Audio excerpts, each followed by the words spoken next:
Bienvenidos a una nueva transmisión de La Izquierda Diario. Hoy estamos acá en esta emisión especial. Vamos a charlar sobre la universidad. Después de un año, vuelta a la presencialidad, después de 2 largos años, ¿no? Que se había cursado mucho por Zoom, mucha pantalla. Y bueno, después de ese tiempo, en este 2022 ya empezaron a transcurrir algunas elecciones universitarias, quedan lecciones, algunas conclusiones para discutir y también un debate sobre qué pasa en la universidad hoy.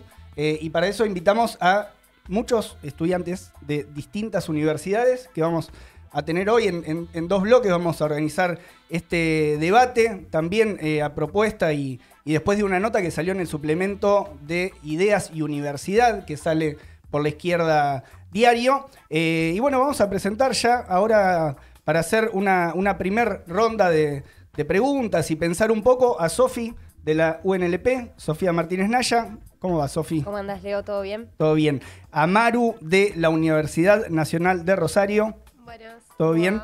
Y a Firu. ¿Cómo andás, Firu? Todo bien. La Matanza. De la Universidad de La Matanza. De la Universidad Nacional de La Matanza. Bueno, ahí está. Decíamos en la presentación que, una situación que cambió un poco después de 2 años sin cursar. Hay elecciones universitarias, o sea, ya se empiezan a sacar o se pueden sacar algunas conclusiones de qué pasa políticamente en la universidad. Y bueno, les queríamos preguntar a ustedes cómo están viendo esta situación ya en mayo del 2022, ya con bastante transcurrido de este regreso a las universidades. Bueno, primero que nada, hay una realidad de que no es que volvimos todos a la facultad, a las distintas facultades, sino que vimos, después de 2 años de pandemia, virtualidad, que hubo una gran deserción. Hay unos números que son altísimos en todo el país. Por ejemplo, en la UNR, el rector de la Franja Morada festejó que el 50% de los estudiantes seguimos cursando, o sea que hubo un 50% de deserción, lo cual es muy grave. Pero bueno, eso no pasó porque sí, había una realidad donde los estudiantes no podían seguir los estudios porque no tenían herramientas, no tenían conectividad, porque se recortaron las becas, no había becas que eran suficientes, muchos estudiantes se quedaron sin la beca Progresar, por ejemplo. Y que además de eso, muchos tuvimos que salir a laburar porque no podíamos pagar el alquiler, teníamos que decidir entre comer o seguir cursando, esa es la realidad. Entonces es un poco eso lo que pasa dentro de las universidades. O sea, un regreso que fue, para algunos, se pudo volver y hay ciertas complicaciones también para desarrollar, ¿no? Los estudios, para volver a la universidad. Una visión que quizás cuando se discute, ¿no?, sobre universidad o educación pública, en general hay un esquema también un poco limitado del tema de la gratuidad. Pero también decíamos que además de esto que hace a cuáles son las condiciones de cursada, cómo se vuelve a la universidad y todo, también podemos empezar a hablar de qué deja políticamente, ¿no?, esta situación. Además, digo, en la universidad hay mucha militancia política, ¿no? Históricamente mucha militancia política. ¿Cómo fue este regreso después de la pandemia a esa vida política estudiantil en las universidades? Sí, bueno, podemos ver, los resultados que arrojaron las primeras elecciones, al menos, y cómo se distribuyen los espacios políticos, no sin dejar de considerar lo que decía Maru recién, ¿no? O sea, las condiciones de vida por el ajuste también que viene aplicando el gobierno, que eso es un hecho y que se viene sintiendo y los estudiantes lo percibimos.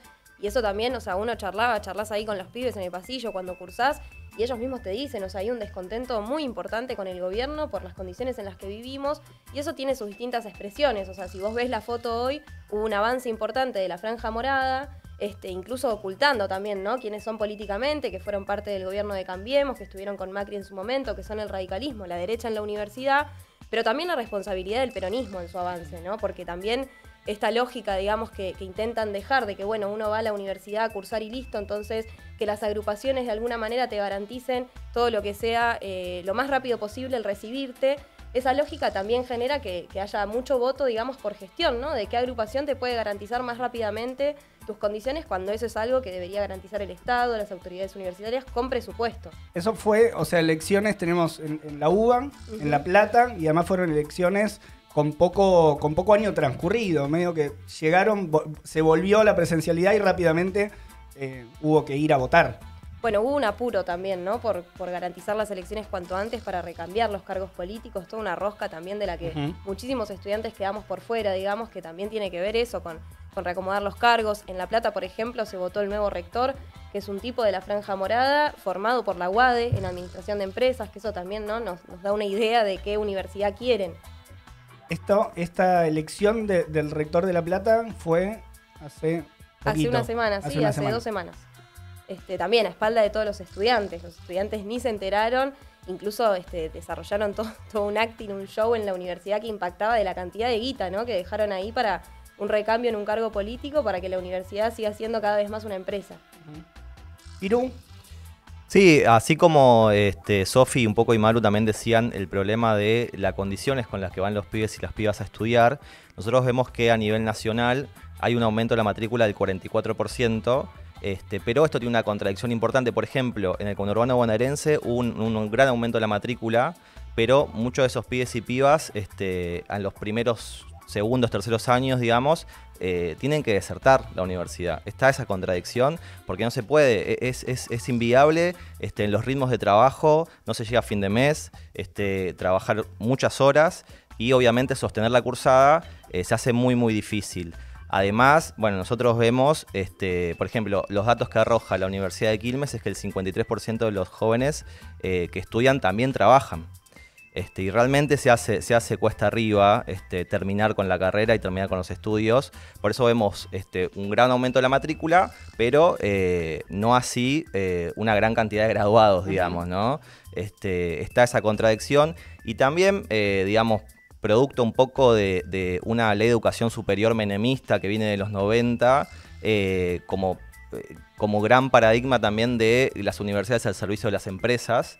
Y un modelo donde las universidades tienden a hacer posgrados pagos. Bueno, hay un desfinanciamiento de la educación superior, se estima inflacionariamente de un 30% de financiamiento y obviamente que eso recae en los estudiantes por la falta de becas integrales para que los pibes y pibas puedan estudiar, ¿no? O sea, ahí no queda otra opción que buscarte un laburo, o sea, hay claro. Esquema doble de estudiantes que trabajan. Exactamente.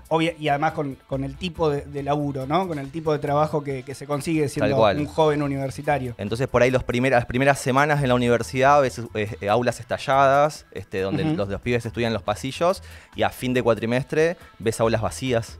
Entonces se cuesta mucho la continuidad para los pibes y las pibas. Totalmente. Ahí, cuando iniciaron las cursadas, recuerdo algunas imágenes que ahora, bueno, todo circula por las redes, ¿no? Pero también ahí filmando desde afuera del aula, diciendo en estas condiciones cursamos, y probablemente si ves la foto a fin de año, lo que decís vos, mucho más desértica. Exactamente. Esas aulas. Sí. Esa inclusión que proponía el kirchnerismo con las universidades, por ejemplo, el Bicentenario, bueno, se da una contradicción, ¿no? Esa inclusión es con contradicciones porque, por ejemplo, si uno ve el peso, ¿no?, que tiene la clase trabajadora, los hijos y hijas de la clase trabajadora, no hay un paralelo con la cantidad de pibes y pibas que estudian, ¿no? Digamos, las grandes mayorías todavía no acceden a las universidades. ¿Y qué opinan de qué expresaron las elecciones universitarias o incluso en lo que se ve, ¿no? En lo que se charla? Ahí Sofi decía lo que se charla en los pasillos respecto de qué está pensando el estudiantado, ¿no? Porque ahí podemos diferenciar incluso entre estudiantado y movimiento estudiantil, está todo ese debate respecto de qué implica una cosa y la otra, ¿no? Estudiantado en el sentido de quienes están yendo a la universidad con los fines de recibirse, hacer su carrera. ¿En qué están pensando hoy, en el 2022? Bueno, ahí me parece, Leo, que es importante, ¿no?, esto que charlábamos de las conducciones y de qué idea dejan también. Incluso a nivel nacional uno lo ve también con la derecha y toda la idea, ¿no?, del sálvese quien pueda, de que de esta crisis se sale solo. Bueno, esa idea individualista se expresa también en la universidad, pero producto de la responsabilidad que tienen las corrientes que constantemente bombardean con esto de, bueno, tenés que salvarte solo, tenés que hacerlo como puedas, tenés que tratar de hacerlo lo más rápido. Incluso una idea de meritocracia muy instalada que se ve hasta en las propias becas. O sea, vos querés recurrir, por ejemplo, a una beca para poder cursar y los requisitos son completamente excluyentes, ¿no? Pero también me parece que es importante decir, bueno, hay una discusión, digamos, hay una crisis, los estudiantes nos cuesta mucho sostener las carreras, recibirnos, lo que decía Firu recién. Ahora, la salida que te propone, por ejemplo, el peronismo, el kirchnerismo, es la resignación. Es bueno, ante esto no se puede hacer nada, no queda otra, incluso ahora, para mencionarlo también, ¿no? La discusión de la deuda, por ejemplo. Que un sector del kirchnerismo se intenta reubicar y todo, pero están discutiendo de dónde va a salir la plata y no si hay que pagarla o no. O sea, nosotros opinamos que esa plata tiene que ir a educación, a salud, a vivienda. Y esa es una discusión importante porque también hace a, bueno, ¿qué podemos hacer los estudiantes, ¿no? Ante esa realidad, ¿qué salida le damos? Y está bueno por ahí, Leo, por esta pregunta, contar un ejemplo concreto que pasó en La Plata. En La Plata, la Facultad de Humanidades y de Psicología están en el mismo predio y a pocos metros nomás separa un alambrado, hay un barrio muy precario, donde las familias que viven ahí tienen viviendas en condiciones muy, muy precarias, realmente viven en la miseria.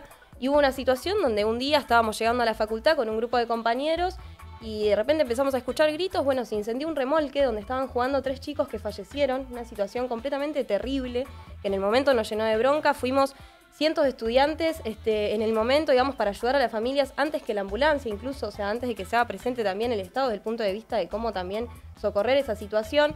Y fue muy importante desde el punto de vista, digamos, de la solidaridad que despertó, porque también, bueno, por un lado la meritocracia, el individualismo, por otro lado la resignación, pero la realidad es que en el estudiantado hay también otra sensibilidad, hay otros sentidos comunes, despierta otras cosas, también situaciones de la misma realidad que vemos cotidianamente, porque lo que pasó no es un caso aislado y habla de un problema y una crisis social. Bueno, eso también dio una respuesta impresionante, o sea, en menos de 24 horas juntamos 180.000 pesos para ayudar a esas familias y al día de hoy sostenemos esos lazos. Muchos compañeros de la Facultad de Psicología, de Humanidades, realizamos una colecta y hoy estamos pensando también, bueno, por ejemplo, nuestros conocimientos. No podríamos pensarlos en función de, por ejemplo, ayudar a esas familias, de brindar asistencia psicológica, de pensar un espacio de recreación para esos chicos. Me parece que eso también genera, digamos, hablar de, bueno, ¿qué rol podemos cumplir los estudiantes en esta crisis? No quedarse con la idea de que no se puede hacer nada, como dice el kirchnerismo, como dicen corrientes como Patria Grande, sino justamente pensar la potencialidad que tenemos también quienes hoy podemos estudiar, de poner nuestros conocimientos en función de las necesidades que hay. Bueno, bastante contrastante esto que contás, Sofi, respecto de la otra idea que planteaban también, donde se busca o se empuja esa idea, esa sensibilidad de que tenés que ir a la facultad a recibirte, ¿no? Y hacer bien tu carrera y eso. O sea, en este caso se expresó también algo distinto. Sí, totalmente. O sea, eso también lo ves en los propios compañeros que te lo dicen. Incluso, por ejemplo, en La Plata hubo una movilización por el boleto porque es una demanda que surge desde abajo, porque hay pibes que no pueden ni cargar la SUBE para estudiar. Pero la realidad es que los estudiantes somos sensibles, sabemos que podemos jugar un rol y también somos parte de la juventud que pelea en distintos movimientos, que pelea por el aborto, por el ambiente. Entonces, eso también tiene que tener una expresión en la universidad y es a lo que nosotros le queremos dar voz, de alguna manera. Quería aprovechar esta parte para preguntarte a vos, Maru, respecto de lo de Magaldi en Rosario. ¿Tiene algo que ver con esto que contaba Sofi? ¿Cómo...? Sí, también algo muy similar. Magaldi es un asentamiento que literalmente era un basurero y las familias, cuando empezó la pandemia y la crisis tremenda con el ajuste que sigue habiendo hoy en día, se quedaron sin casa, sin hogar. Muchos jóvenes que venían de pueblos a trabajar o familias con sus hijos que limpiaron ese lugar y lo construyeron como sus casas, o sea, chapas con bolsas. Fue una situación muy difícil porque fueron perseguidos por todos los partidos políticos, por el Partido Socialista, por Cambiemos, por los kirchneristas, o sea, la propia organización de los vecinos. Sí, fue perseguida por el Estado. Inclusive tenían móviles policiales en la entrada del predio y dieron una batalla enorme que junto a los estudiantes de toda la UNR los estuvimos bancando. Ellos se organizan por medio de asambleas, lo cual creo que es muy importante ese método organizativo que tienen. Y que bueno, o sea, cada vez que llovía hacíamos colectas, hicimos jornadas, tipo una escuelita también, junto a las niñas.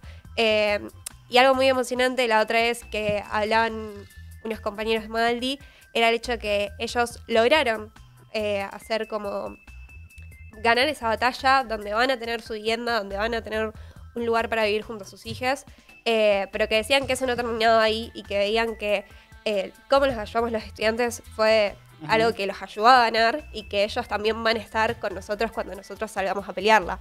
Creo que ese es un mensaje clave. Bien, antes de preguntarle si Firu quiere agregar algo sobre esto, los centros de estudiantes ahí, ¿qué onda? ¿Qué rol jugaron? ¿Cómo se articuló esa solidaridad? Borradísimos, como fueron los 2 años de pandemia. O sea, ¿Y quién dirige ahí? ¿Quiénes están al frente de la conducción de esos centros?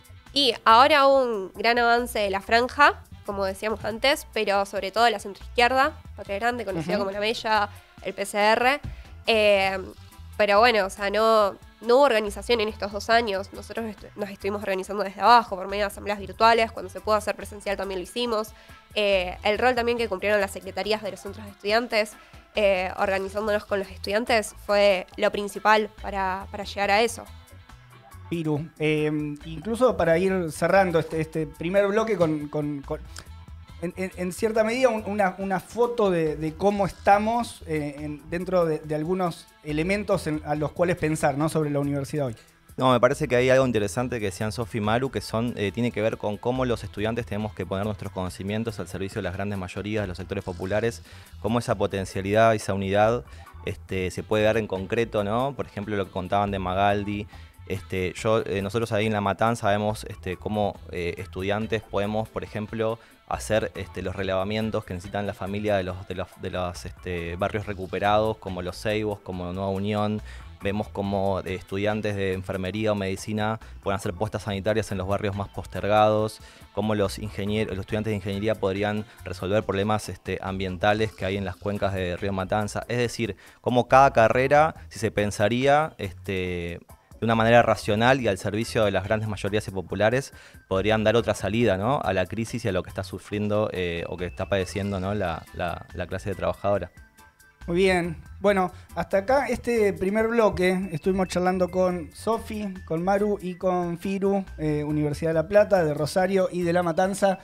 Volvemos enseguida con más. Continuamos en este especial de debate de ideas y universidad, charlando un poco sobre lo que está pasando en la universidad. Ya estuvimos charlando con 3 estudiantes de algunas universidades del país y ahora están con nosotros Luca, consejero estudiantil de Filo y Letras de la UBA, Franco, buenas, estudiante de General Sarmiento, de la Universidad de General Sarmiento y trabajador de Madigraph también, buenas, y Melina de la Universidad Nacional de Lomas de Zamora. ¿Cómo están? Bueno, charlábamos en el primer bloque de algunas conclusiones que dejaban las elecciones universitarias. Ahí mencionaban esta idea de que una de las fuerzas que quizás más avanzó fue la franja morada. Una corriente histórica, ¿no?, en la universidad, con toda una tradición y con una política muy específica. Pero te queríamos preguntar a vos, Luca, sos de Filo, ahí también, el centro se disputó entre la izquierda y un aglomerado de agrupaciones kirchneristas. ¿Y cómo veías esto también? En un sentido, ¿cómo se puede explicar ese avance de la franja también, que quedó ahí picando en el primer bloque? Sí. Mira, en primer lugar, yo creo que no se puede entender el avance de la franja sin entender la política que ellos vinieron teniendo durante los últimos 2 años, ¿no? Yo el otro día hablaba con un amigo y me preguntaba, ¿por qué avanzó la franja? ¿Por qué ves que avanzó el radicalismo, ¿no?, el macrismo? Y yo le decía, mirá, para mí si los tipos se ponían una remera con la cara de Macri o Cornejo, digamos, sus representantes políticos probablemente no hubiesen sacado la cantidad de votos que sacaron. Entonces, para mí el avance de la franja o de las agrupaciones que justamente tienen un modelo de centro de estudiantes más ligado a lo que nosotros denominamos coservicio, ¿no? De garantizar fotocopias, café, con un discurso de que eso va a ayudar a la permanencia en la universidad, pero sabemos que no es así, porque en los hechos, como ya vimos en el bloque anterior, contradictoria la situación, pero hay universidades donde hay mucha deserción. Y lo que hacen estas agrupaciones justamente es despolitizar todo el tiempo el debate. Y eso en las elecciones lo vimos mucho, a tal punto de que, incluso las propias agrupaciones del kirchnerismo, el peronismo, no decían de qué partidos políticos eran, ¿no? En Filosofía y Letras tuvimos a 85 votos de ganar el Centro de Estudiantes, y el colectivo, que está integrado por la Cámpora, la Mella, ¿no?, el Frente Patria Grande, el Movimiento Vita, en ningún lugar ponían que eran del Frente de Todos. Entonces, yo en parte también veo que ese fue un rol importante, ¿no? El rol que jugaron todas esas agrupaciones, tanto el radicalismo, el peronismo, el kirchnerismo, para despolitizar la discusión en las elecciones y para transformarlo pura y exclusivamente en un coso individual. Además, en un momento donde se estaba discutiendo mucho a nivel nacional, ¿no? Ya mientras que eran las elecciones, como todo el año, y el año pasado también, el tema del ajuste, el tema de cómo opera el Fondo Monetario Internacional, y por lo que decís, me imagino que habrán intentado hacerle lole al debate ahí en la elección universitaria. Bueno, Franco, Sí. estudiás en General Sarmiento y a la vez sos trabajador de Madigraf.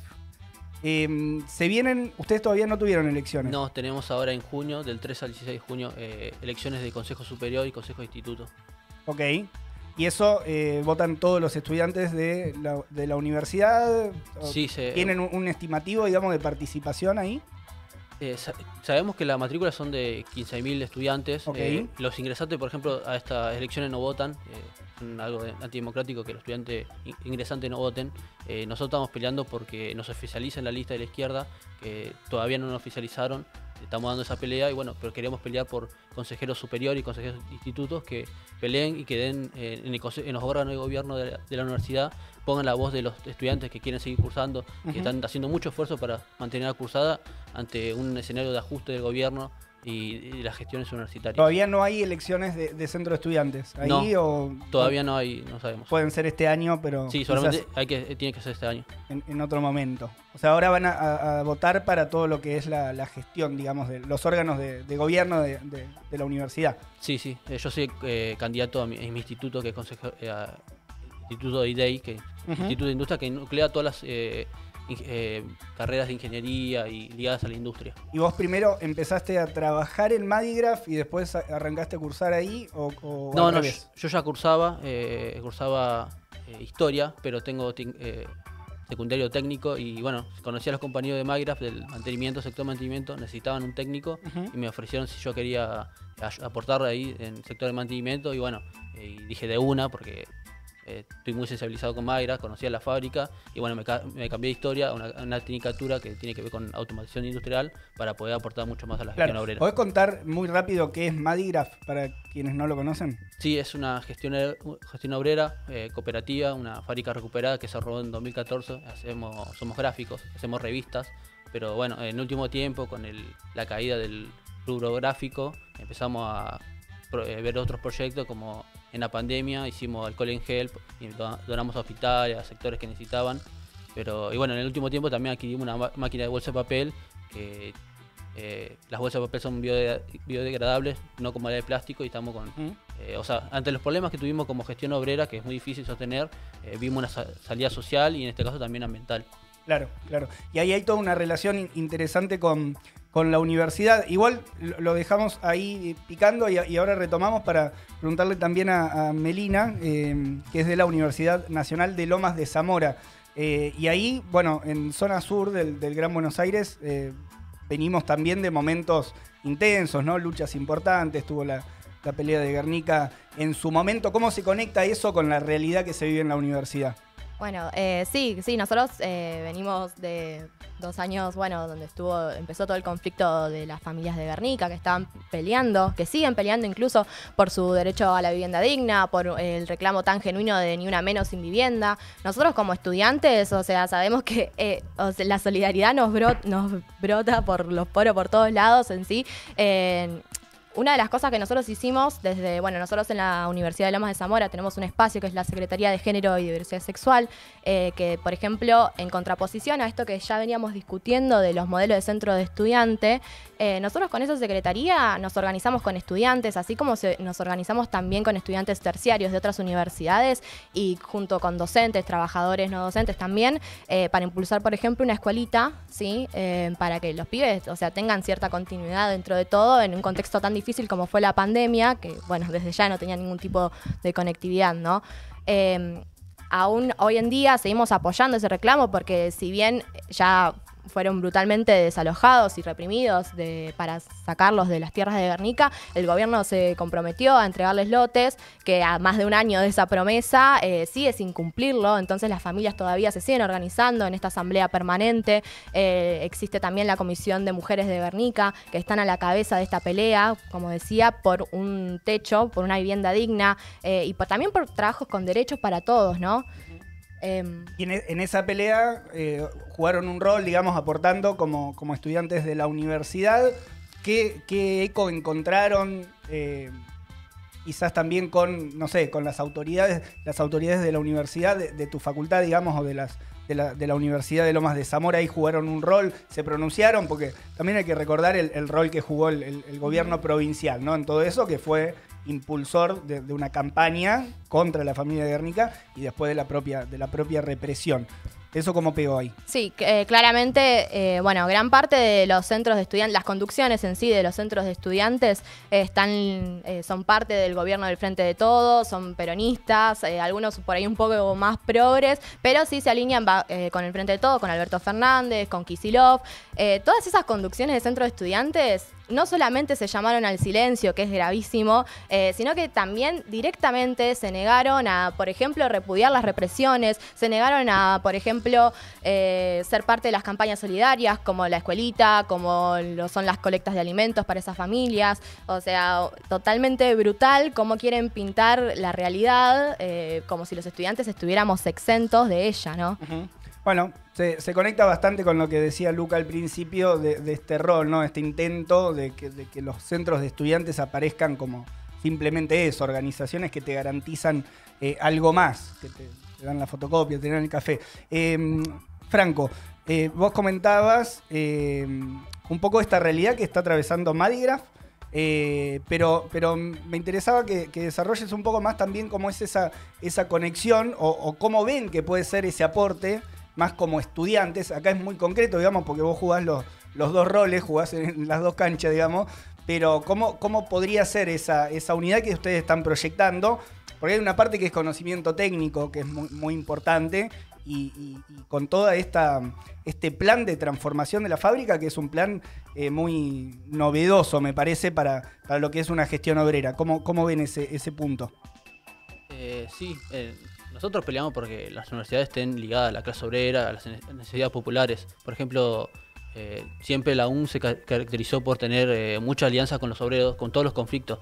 Desde la UN tuvimos los conflictos de Kraft, de Lear, de Madigraf, de Kromberg, distintas luchas, porque es una universidad que está muy cercana ahí. La mayoría de los estudiantes son trabajadores o hijos de trabajadores. Yo, por ejemplo, soy hijo de trabajador de Kraft, que ingresé a la universidad, y siempre peleamos por esa unidad obrero estudiantil. También con el conocimiento, por ejemplo, hay distintos estudiantes en la fábrica que estudian. También hay trabajadores que son estudiantes de la UBA, que están en la administración y demás. Pero nosotros siempre peleamos por eso. Por ejemplo, con otro compañero que es también de mi universidad, somos parte de los que llevamos a cabo un plan de eficiencia energética en la fábrica, porque a partir de 2018, con los tarifazos de Macri, nos mataron a tarifazos, nos llegaban boletas de 1 millón de pesos. Y bueno, desde ese momento empezamos a empezar un plan de cómo bajar el consumo. Y logramos bajar el consumo de boletas de 1 millón o más a 300.000 ahora. ¿En el diseño de ese plan estuviste vos? Sí, yo, otro compañero que también de la UTN, o sea, somos un sector que está muy ligado, somos estudiantes que aportamos a la gestión obrera. Pero todas estas cosas que hacemos, que aportamos con nosotros como estudiantes, lo discutimos en asamblea, porque la fábrica es democrática y todos los planes que haya se discuten en asamblea. Y ahí se mejoran los planes, por ejemplo, porque nosotros como estudiantes podemos ir con algunas cosas técnicas, pero lo que lo van a llevar a cabo son los obreros y mejoran. Siempre vamos con una idea a la asamblea que después sale mucho mejorada por todo esto democrático. Por el debate. Sí. Por el propio debate. Muy, muy interesante el ejemplo de Madi. Y también para pensar las posibilidades que abre, ¿no? En este caso es una fábrica sola, ¿no? Pero las posibilidades que plantea de creatividad en este punto para administrar una fábrica cuando no hay patrones en el medio que se quieren llevar todo.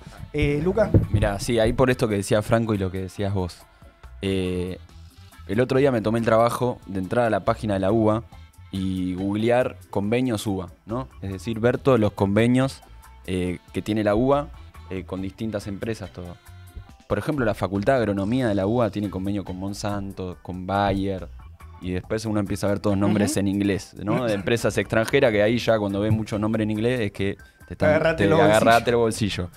Es decir, que gran parte del conocimiento y las capacidades técnicas de las universidades hoy están puestas al servicio justamente de las empresas, ¿no? De la ganancia, todo. Entonces ejemplos como este que cuenta Franco acá, o también se pueden contar otros, por ejemplo con la Universidad de Comahue en Sanón, que tienen convenios muy buenos con la universidad que ayudan a mejorar técnica y productivamente la fábrica. Para mí son un gran ejemplo del modelo de universidad que peleamos nosotros, justamente, que es un modelo totalmente distinto al modelo de universidad dentro de este sistema, ¿no? Que está pensado para la ganancia a todos, sino un modelo de universidad que esté puesto al servicio de la clase trabajadora, los sectores populares. Me hace acordar también lo que contaban de Guernica. Ahí los estudiantes de medicina en Guernica pusieron una posta sanitaria, ¿no? También mostrando cómo pueden aportar a una lucha, a una causa concreta.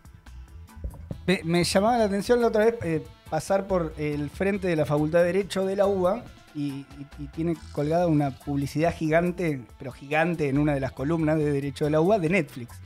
O sea, bastante directamente vendiendo la columna ahí para recaudar algo la Universidad de Buenos Aires. No, igual, hablando en serio, de todo esto que planteabas vos, también tiene mucha incidencia en los propios planes de estudio de las carreras. O sea, no es que es gratuito esta forma en la que se conectan las universidades con los privados.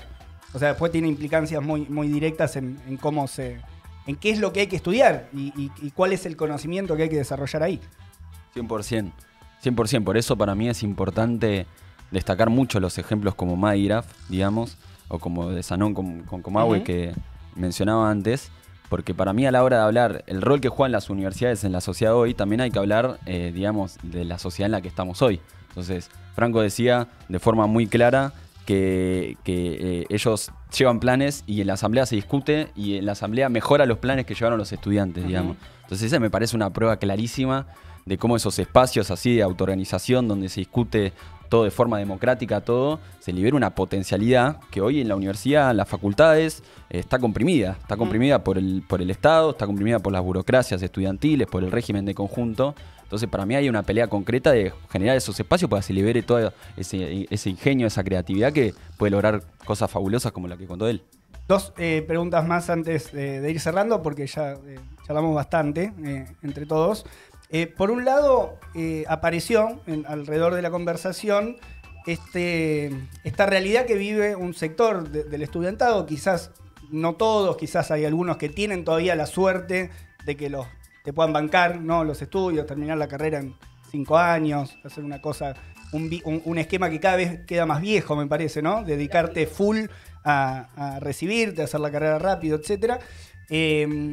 Pero se conecta con el problema del trabajo también de los jóvenes, de qué tipos de trabajos se están conquistando. Muchos también estudiantes que probablemente busquen laburo y no lo consigan. Entonces ahí les quería consultar cómo están tomando ustedes o cómo ven y qué llegada puede tener lo que ha sido una de las campañas principales del Frente de Izquierda en las últimas elecciones, pero más en general que viene siendo la pelea por repartir las horas de trabajo. O sea, cómo ven ese tema y si tuvo algún impacto también en las facultades.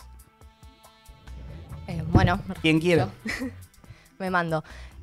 Sí, o sea, nosotros en la Universidad de Lomas, por ejemplo, venimos de elecciones hace un par de semanas, muy poquito, todavía estamos descansando. Bien.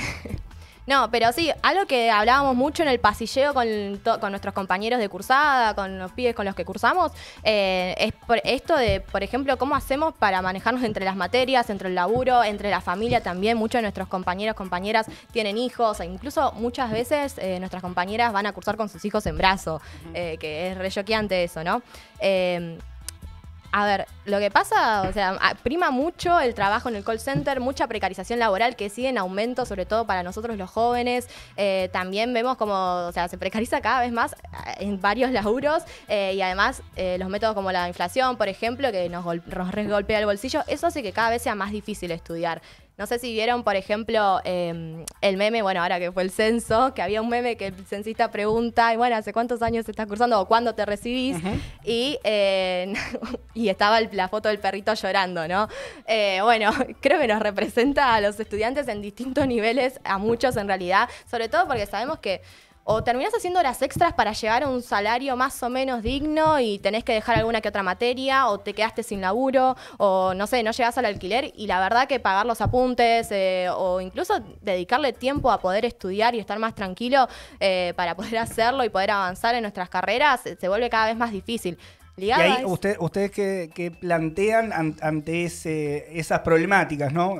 Que son problemáticas ya quizás más puntuales que afectan al estudiantado, a los estudiantes, o sea, incapacidad de acceder a los materiales, el tema del transporte, ¿qué medidas proponen? Claro, o sea, eso primero y principal desde ya que va acompañado de que haya centros de estudiantes que se pongan a la cabeza de las peleas que tenemos los estudiantes, que tenemos los jóvenes, que esas peleas están ligadas en contra de la precarización, o sea, porque si bien las becas para estudiar son necesarias, los apuntes son necesarios, por sí solos no dan abasto, porque está esta realidad que te decía, por ejemplo, de que, o sea, nos dejamos materias o directamente no nos anotamos, porque no podemos dar una continuidad. Frente a eso, nosotros lo ligamos a la pelea de la reducción de la jornada laboral, porque no solamente queremos el tiempo libre para poder estudiar, sino que también queremos el tiempo libre para poder aprovechar, no sé, al arte, a la ciencia, estudiar realmente en profundidad lo que, por ejemplo, esto de poner nuestros conocimientos, como decía Franco, al servicio de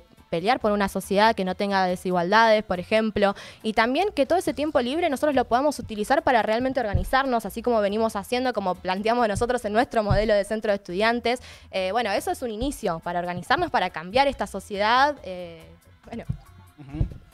Y ese es un planteo de quienes militan centralmente en la juventud del PTS, sus agrupaciones, ¿no? O sea, con esa idea están yendo en este momento a la universidad. También en las elecciones. No tenemos ahí la lista completa, pero sí que faltan bastantes elecciones universitarias en todo el país, donde probablemente se siga viendo y se pueda seguir balanceando sobre qué es lo que sucede. No sé si alguien tiene algo más para agregar sobre este punto, y si no, nos vamos a ir despidiendo.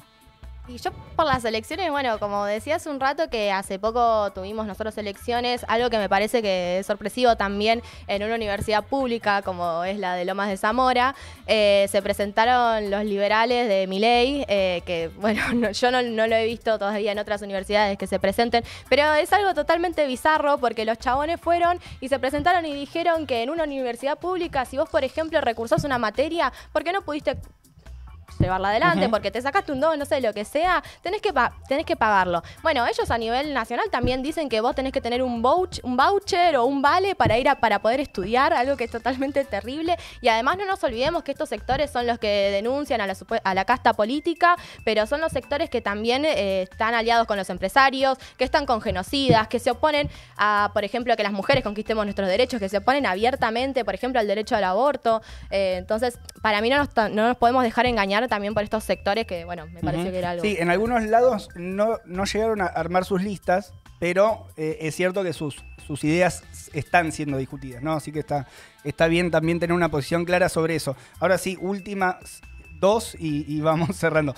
Que tiene que ver con, ahí veía algunas materiales de difusión, o sea, en la Universidad de Buenos Aires ya hay algunas propuestas de charlas y cátedras, porque la universidad es un terreno además donde, bueno, el título, ¿no? También de esta charla y del suplemento, que es Ideas y Universidad, un lugar donde evidentemente la discusión de ideas tiene un peso muy importante. Entonces, ¿cómo veían y qué se viene en ese terreno? Cátedras que están impulsando para discutir justamente con algunas ideas que están dando vuelta, y también cómo se están organizando. Entendemos que hay una idea de cruzar, ¿no? También, y que la organización de los estudiantes se toque un poco esta idea que decía Franco respecto de la unidad obrero estudiantil, pero ya como desde el punto de vista de la forma de organización de las agrupaciones de ustedes. Por ejemplo, en el último tiempo el PTS hizo algunas asambleas que unió trabajadores y estudiantes, ¿no? Eso está la idea de continuarlo. ¿Cómo están esos dos temas? Ya para cerrar. Sí, en primer lugar, por lo que decías, efectivamente, desde Clave Roja y las agrupaciones estudiantiles de la juventud del PTS, estamos impulsando las cátedras libres, ¿no? Justamente, que son espacios de discusión de ideas, ¿no? Al mismo tiempo que nosotros peleamos por lo que fueron contando acá los compañeros y demandas como el boleto educativo, por ejemplo, que hace poco el diputado Nicolás del Caño presentó un proyecto en el Congreso Nacional que acompañan, bueno, también Alejandro Vilca, Miriam Breckman.